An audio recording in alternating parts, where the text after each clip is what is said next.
Welcome to our channel.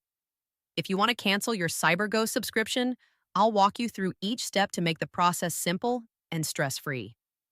Step 1, open your web browser and go to the CyberGhost website.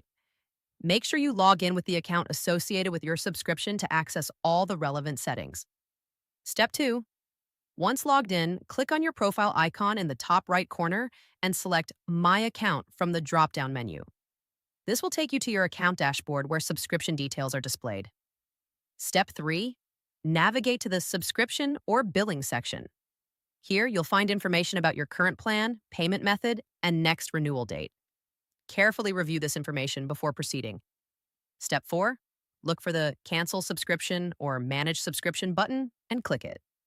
CyberGhost may show alternative plans or offer incentives to keep your subscription, but continue with cancellation if you are certain. Step 5, follow the on-screen prompts to confirm your cancellation. You may be asked to provide a reason for leaving, which is optional but helps improve their service. Ensure you complete all steps to avoid automatic renewal.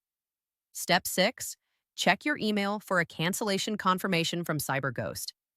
Keep this email for your records, as it serves as proof that your subscription has been canceled. Step 7, finally, verify your account dashboard shows that your subscription is no longer active to prevent any unexpected charges in the future. Don't forget to like this video and subscribe to our channel.